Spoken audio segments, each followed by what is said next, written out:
ओम नमो भगवते वासुदेवाय।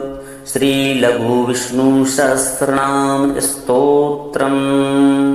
प्रिय भक्तों, आज हम आपके लिए जगत के पालनहार भगवान श्री हरि विष्णु का वह प्रचंड शक्तिशाली स्तोत्र श्रवण कराने जा रहे हैं, जिसको श्रवण करने मात्र से प्राणी भगवान श्री हरि विष्णु की कृपा का पात्र हो जाता है। क्योंकि भगवान श्री हरि विष्णु का नाम परम कल्याणकारी है, जिनका स्मरण करने मात्र से मनुष्य जन्म मृत्यु रूप संसार बंधन से मुक्त हो जाता है और सृष्टि के समस्त सुखों को प्राप्त करके भगवान का परम धाम सहजता से प्राप्त कर लेता है। ऐसा पावन भगवान श्री हरि विष्णु का नाम है। श्री विष्णु सहस्रनाम स्तोत्र एक वैष्णव स्तोत्र है और महाभारत में इसका वर्णन किया गया है। वैसे तो वैष्णववाद से जुड़े हुए सभी पुराणों में श्री विष्णु सहस्रनाम का वर्णन है, लेकिन महाभारत के अनुशासन पर्व में पितामह भीष्म ने मृत्यु शैया पर लेटे हुए धर्मराज युधिष्ठिर को भगवान विष्णु के 1000 नामों से युक्त इस परम कल्याणकारी स्तोत्र का उपदेश किया था। श्री विष्णु सहस्रनाम स्तोत्र का पाठ अत्यधिक लाभकारी और परम कल्याणकारी है। यदि आपकी कोई विशेष इच्छा हो जो आसानी से पूर्ण नहीं हो पा रही हो, तो भी यह एक सुगम मार्ग है। गुरुवार के दिन से विष्णु सहस्रनाम के स्तोत्र का पाठ आरंभ करें या तो इसे श्रवण करें और विशेष इच्छा पूर्ति के लिए स्नान के बाद में पीले वस्त्र पहने, पूजा स्थान पर जल से भरा हुआ कलश रखें। जल कलश के बिना ये पाठ अधूरा माना जाता है। कलश पर आम के पत्ते और नारियल रख करके पाठ की शुरुआत करें। विष्णु सहस्रनाम के 51 पाठ लगातार 21 दिन तक करना चाहिए और पाठ समाप्त होने पर भगवान श्री हरि विष्णु को लगाया पीला भोग जो है वह स्वयं ग्रहण करें।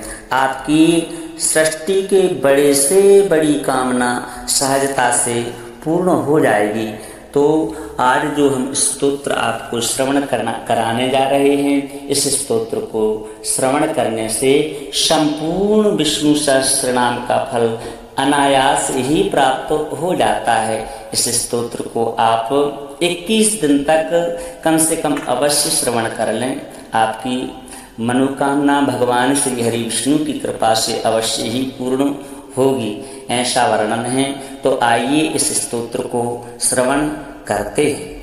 श्री लघु विष्णु सहस्रनाम स्तोत्रम। अलम नाम सहस्रेण केशवोऽर्जुनमब्रवीत् शृणु मे पार्थ नामानि यैश्चतुष्यामि सर्वदा। केशवः पुण्डरीकाक्षः स्वयंभूर्मधुसूदनः दामोदरो हृषीकेशः पद्मनाभो जनार्दनः। विश्वक्सेनो वासुदेवो हरिर्नारायणस्तथा अनन्तश्च प्रबोधश्च सत्यः कृष्णः सुरोत्तमः। आदिकर्ता वराहश्च वैकुण्ठो विष्णुरच्युतः। श्रीधरः श्रीपतिः श्रीमान् पक्षिराजध्वजस्तथा। एतानि मम नामानि विद्यार्थी ब्राह्मणः पठेत्। क्षत्रियो विजयस्यार्थे वैश्यो धनसमृद्धये। नाग्निराजभयं तस्य न चोरात्पन्नगादभयं। राक्षसेभ्यो भयं नास्ति व्याधिभिर्नैव पीड्यते। इदं नाम सहस्रं तु केशवेनोद्धृतं स्तवम्। उद्धृत्य चार्जुने दत्तं युद्धे शत्रुविनाशनम्। अलम नाम सहस्रेण केशवोऽर्जुनमब्रवीत् शृणु मे पार्थ नामानि यैश्चतुष्यामि सर्वदा। केशवः पुण्डरीकाक्षः स्वयंभूर्मधुसूदनः दामोदरो हृषीकेशः पद्मनाभो जनार्दनः विश्वक्सेनो वासुदेवो हरिर्नारायणस्तथा अनन्तश्च प्रबोधश्च सत्यः कृष्णः सुरोत्तमः आदिकर्ता वराहश्च वैकुण्ठो विष्णुरच्युतः श्रीधरः श्रीपतिः श्रीमान् पक्षिराजध्वजस्तथा एतानि मम नामानि विद्यार्थी ब्राह्मणः पठेत् क्षत्रियो विजयस्यार्थे वैश्यो धनसमृद्धये नाग्निराजभयं तस्य न चोरात्पन्नगाद्भयं राक्षसेभ्यो भयं नास्ति व्याधिभिर्नैव पीड्यते इदं नाम सहस्रं तु केशवेनोद्धृतं स्तवम् उद्धृत्य चार्जुने दत्तं युद्धे शत्रुविनाशनम् अलं नाम सहस्रेण केशवोऽर्जुनमब्रवीत् शृणु मे पार्थ नामानि यैश्च तुष्यामि सर्वदा केशवः पुण्डरीकाक्षः स्वयंभूर्मधुसूदनः दामोदरो हृषीकेशः पद्मनाभो जनार्दनः विश्वक्सेनो वासुदेवो हरिर्नारायणस्तथा अनन्तश्च प्रबोधश्च सत्यः कृष्णः सुरोत्तमः आदिकर्ता वराहश्च वैकुण्ठो विष्णुरच्युतः श्रीधरः श्रीपतिः श्रीमान् पक्षिराजध्वजस्तथा एतानि मम नामानि विद्यार्थी ब्राह्मणः पठेत् क्षत्रियो विजयस्यार्थे वैश्यो धनसमृद्धये नाग्निराजभयं तस्य न चोरात्पन्नगाद्भयं राक्षसेभ्यो भयं नास्ति व्याधिभिर्नैव पीड्यते इदं नाम सहस्रं तु केशवेनोद्धृतं स्तवम् उद्धृत्य चार्जुने दत्तं युद्धे शत्रुविनाशनम् अलं नाम सहस्रेण केशवोऽर्जुनमब्रवीत् शृणु मे पार्थ नामानि यैश्च तुष्यामि सर्वदा केशवः पुण्डरीकाक्षः स्वयंभूर्मधुसूदनः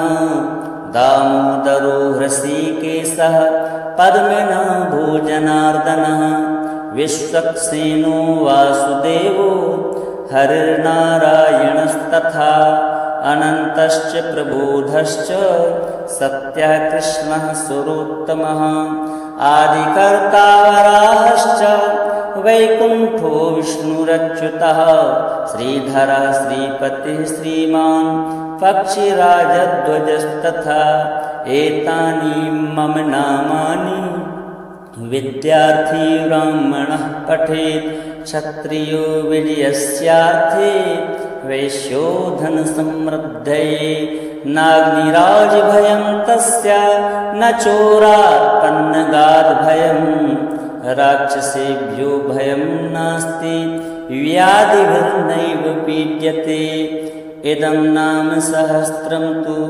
केशवेनोद्धृतं स्तवम् उद्धृत्य चार्जुने दत्तं युद्धे शत्रुविनाशनम् अलं नाम सहस्रेण केशवोऽर्जुनमब्रवीत् शृणु मे पार्थ नामानि यैश्च तुष्यामि सर्वदा केशवः पुण्डरीकाक्षः स्वयंभूर्मधुसूदनः दामोदरो हृषीकेशः पद्मनाभो जनार्दनः विश्वक्सेनो वासुदेवो हरिर्नारायणस्तथा अनन्तश्च प्रबोधश्च सत्यः कृष्णः सुरोत्तमः आदिकर्ता वराहश्च वैकुण्ठो विष्णुरच्युतः श्रीधरः श्रीपतिः श्रीमान् पक्षिराजध्वजस्तथा एतानि मम नामानि विद्यार्थी ब्राह्मणः पठेत् क्षत्रियो विजयस्यार्थे वैश्यो धनसमृद्धये नाग्निराजभयं तस्य न चोरात्पन्नगाद्भयं राक्षसेभ्यो भयं नास्ति व्याधिभिर्नैव पीड्यते। इदं नाम सहस्रं तु केशवेनोद्धृतं स्तवम् उद्धृत्य चार्जुने दत्तं युद्धे शत्रुविनाशनम्। अलं नाम सहस्रेण केशवोऽर्जुनमब्रवीत् शृणु मे पार्थ नामानि यैश्च तोष्यामि सर्वदा।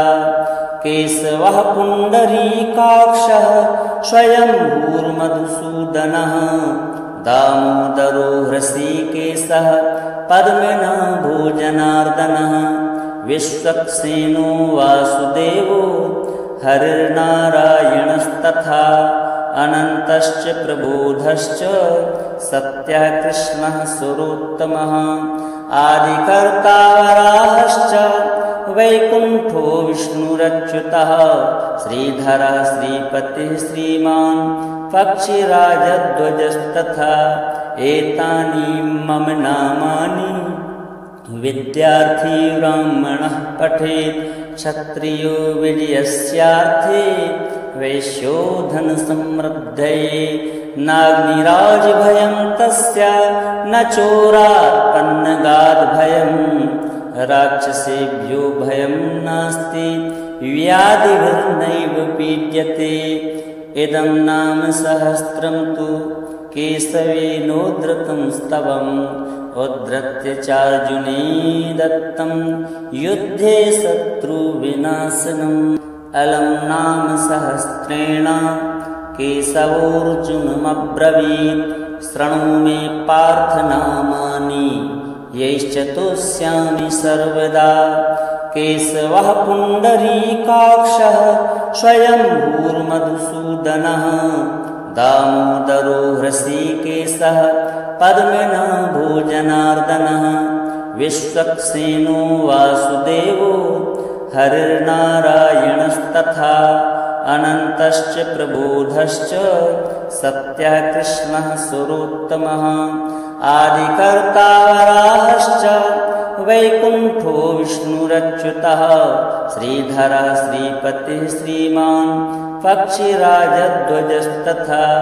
एतानि मम नामानि विद्यार्थी ब्राह्मणः पठेत् क्षत्रियो विजयस्यार्थे वैश्यो धनसमृद्धये नाग्निराजभयं तस्य न चोरात्पन्नगाद्भयं राक्षसेभ्यो भयं नास्ति व्याधिभिर्नैव पीड्यते। इदं नाम सहस्रं तु केशवेनोद्धृतं स्तवम् उद्धृत्य चार्जुने दत्तं युद्धे शत्रुविनाशनम्। अलं नाम सहस्रेण केशवोऽर्जुनमब्रवीत् शृणु मे पार्थ नामानि यैश्च तोष्यामि सर्वदा। केशवः पुण्डरीकाक्षः स्वयंभूर्मधुसूदनः दामोदरो हृषीकेशः पद्मनाभो जनार्दनः विश्वक्सेनो वासुदेवो हरिर्नारायणस्तथा अनन्तश्च प्रबोधश्च सत्यः कृष्णः सुरोत्तमः आदिकर्ता वराहश्च वैकुण्ठो विष्णुरच्युतः श्रीधरः श्रीपतिः श्रीमान् पक्षिराजध्वजस्तथा। एतानि मम नामानि विद्यार्थी ब्राह्मणः पठेत् क्षत्रियो विजयस्यार्थे वैश्यो धनसमृद्धये नाग्निराजभयं तस्य न चोरात्पन्नगाद्भयं राक्षसेभ्यो भयं नास्ति व्याधिभिर्नैव पीड्यते।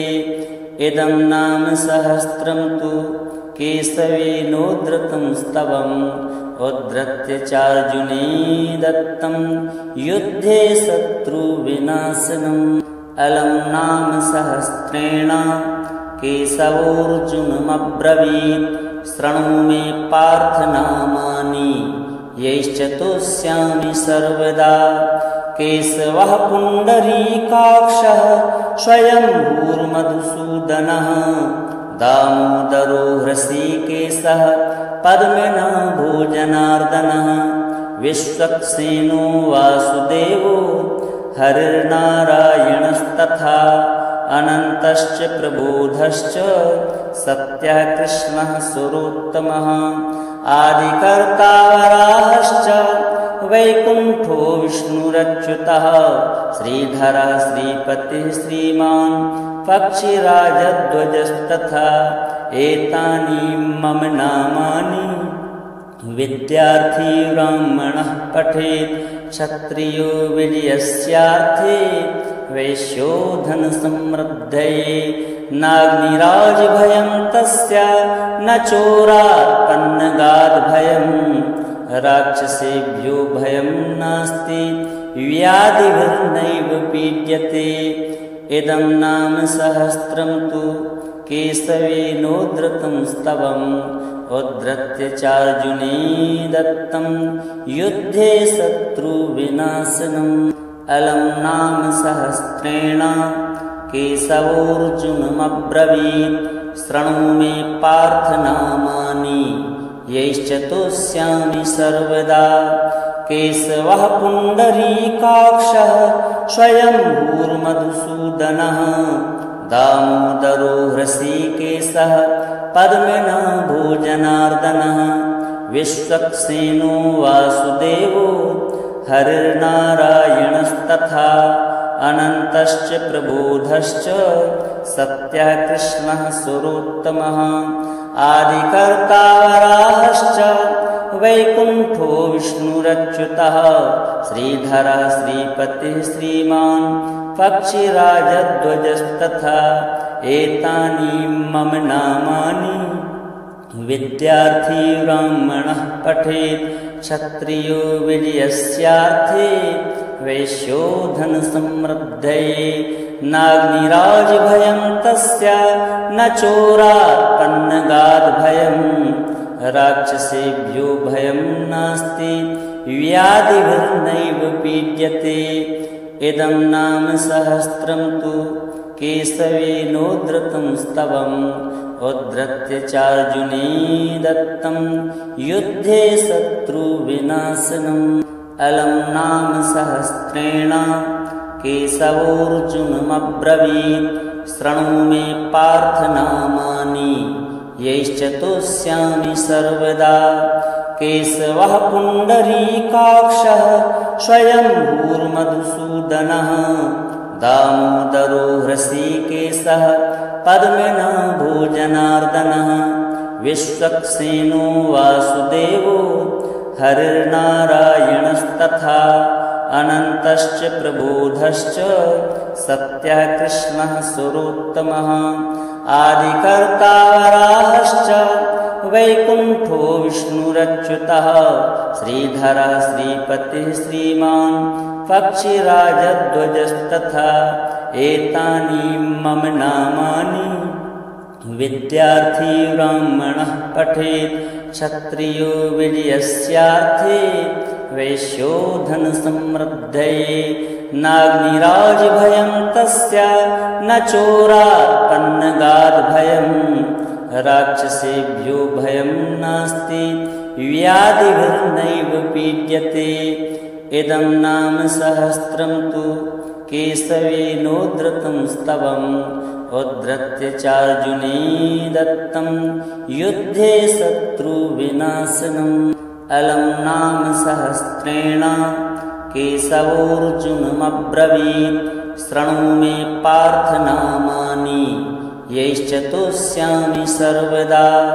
केशवः पुण्डरीकाक्षः स्वयंभूर्मधुसूदनः दामोदरो हृषीकेशः पद्मनाभो जनार्दनः विश्वक्सेनो वासुदेवो हरिर्नारायणस्तथा अनन्तश्च प्रबोधश्च सत्यः कृष्णः सुरोत्तमः आदिकर्ता वराहश्च वैकुण्ठो विष्णुरच्युतः श्रीधरः श्रीपतिः श्रीमान् पक्षिराजध्वजस्तथा एतानि मम नामानि विद्यार्थी ब्राह्मणः पठेत् क्षत्रियो विजयस्यार्थे वैश्यो धनसमृद्धये नाग्निराजभयं तस्य न चोरात्पन्नगाद्भयं राक्षसेभ्यो भयं नास्ति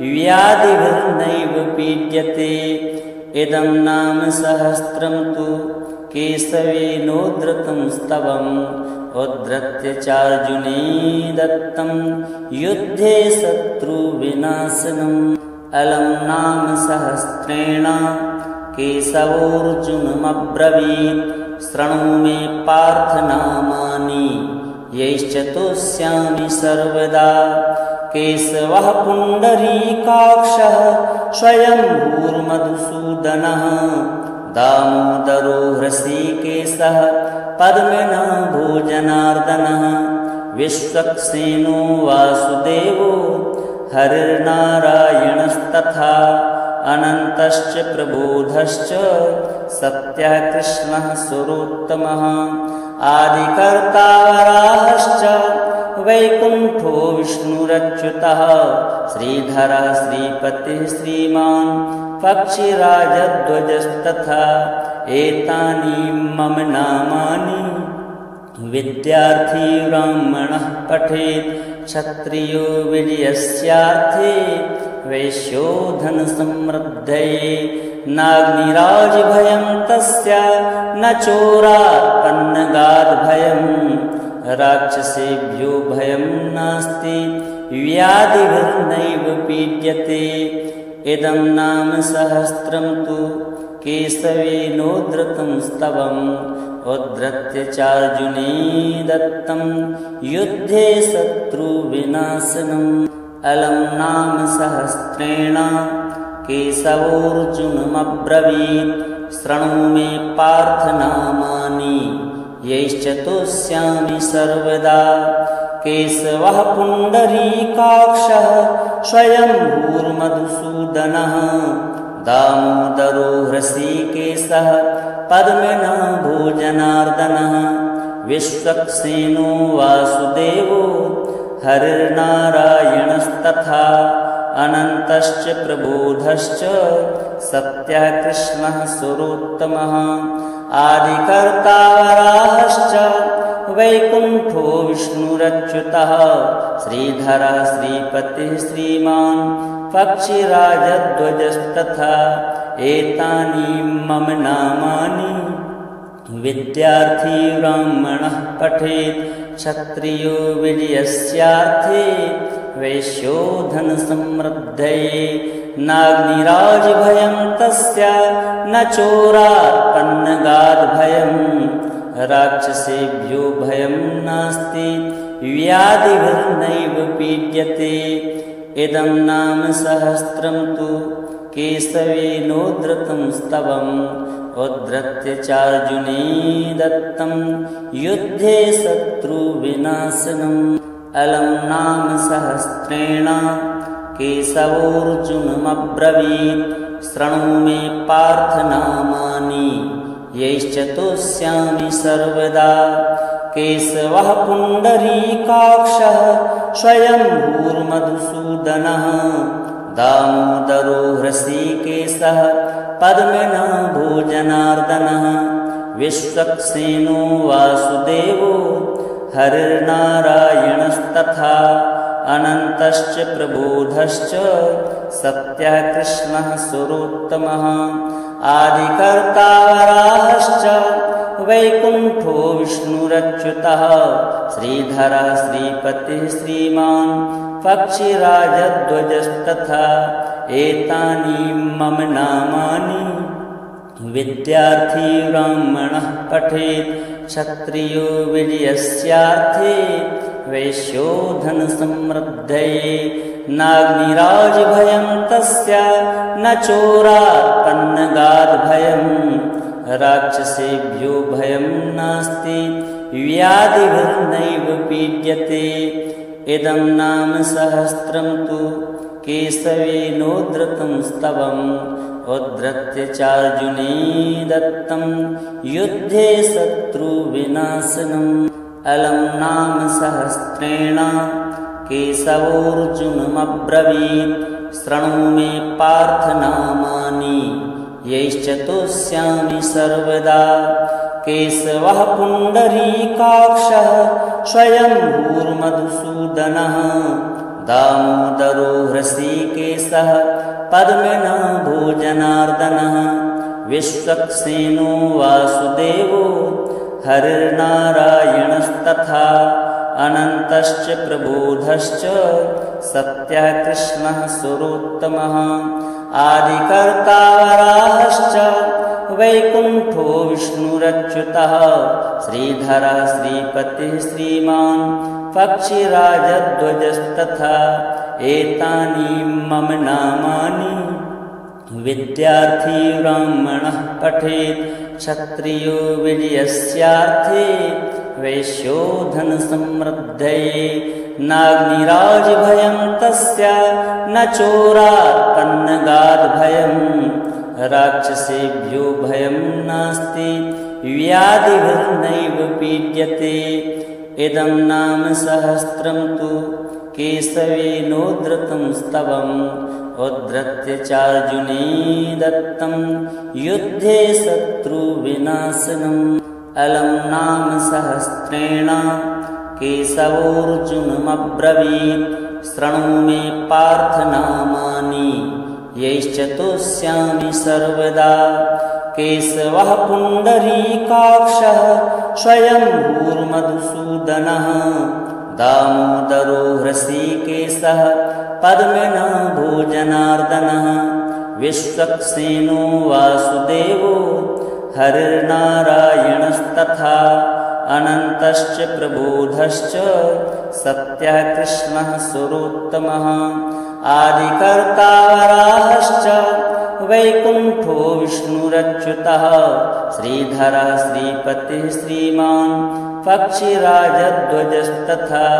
एतानि मम नामानि विद्यार्थी ब्राह्मणः पठेत्। क्षत्रियो विजयस्यार्थे वैश्यो धनसमृद्धये। नाग्निराजभयं तस्य न चोरात्पन्नगाद्भयम्। राक्षसेभ्यो भयं नास्ति व्याधिभिर्नैव पीड्यते। इदं नाम सहस्रं तु केशवेनोद्धृतं स्तवम् उद्धृत्य चार्जुने दत्तं युद्धे शत्रुविनाशनम्। अलं नाम सहस्रेण केशवोऽर्जुनमब्रवीत् शृणु मे पार्थ नामानि यैश्च तुष्यामि सर्वदा। केशवः पुण्डरीकाक्षः स्वयंभूर्मधुसूदनः दामोदरो हृषीकेशः पद्मनाभो जनार्दनः। विश्वक्सेनो वासुदेवो हरिर्नारायणस्तथा अनन्तश्च प्रबोधश्च सत्यः कृष्णः सुरोत्तमः। आदिकर्ता वराहश्च वैकुण्ठो विष्णुरच्युतः। श्रीधरः श्रीपतिः श्रीमान् पक्षिराजध्वजस्तथा। एतानि मम नामानि विद्यार्थी ब्राह्मणः पठेत्। क्षत्रियो विजयस्यार्थे वैश्यो धनसमृद्धये। नाग्निराजभयं तस्य न चोरात्पन्नगाद्भयम्।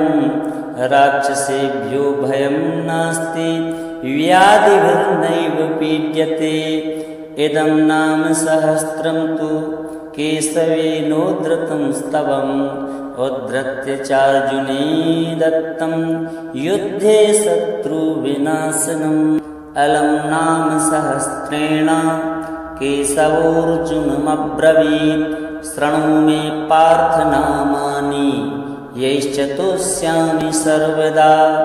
केशवः पुण्डरीकाक्षः स्वयंभूर्मधुसूदनः दामोदरो हृषीकेशः पद्मनाभो जनार्दनः विश्वक्सेनो वासुदेवो हरिर्नारायणस्तथा अनन्तश्च प्रबोधश्च सत्यः कृष्णः सुरोत्तमः आदिकर्ता वराहश्च वैकुण्ठो विष्णुरच्युतः श्रीधरः श्रीपतिः श्रीमान् पक्षिराजध्वजस्तथा एतानि मम नामानि विद्यार्थी ब्राह्मणः पठेत् क्षत्रियो विजयस्यार्थे वैश्यो धनसमृद्धये नाग्निराजभयं तस्य न चोरात्पन्नगादभयं राक्षसेभ्यो भयं नास्ति व्याधिभिर्नैव पीड्यते इदं नाम सहस्रं तु केशवेनोद्धृतं स्तवम् उद्धृत्य चार्जुने दत्तं युद्धे शत्रुविनाशनम् अलं नाम सहस्रेण केशवोऽर्जुनमब्रवीत् शृणु मे पार्थ नामानि यैश्च तोष्यामि सर्वदा केशवः पुण्डरीकाक्षः स्वयंभूर्मधुसूदनः दामोदरो हृषीकेशः पद्मनाभो जनार्दनः विश्वक्सेनो वासुदेवो हरिर्नारायणस्तथा अनन्तश्च प्रबोधश्च सत्यः कृष्णः सुरोत्तमः आदिकर्ता वराहश्च वैकुण्ठो विष्णुरच्युतः श्रीधरः श्रीपतिः श्रीमान्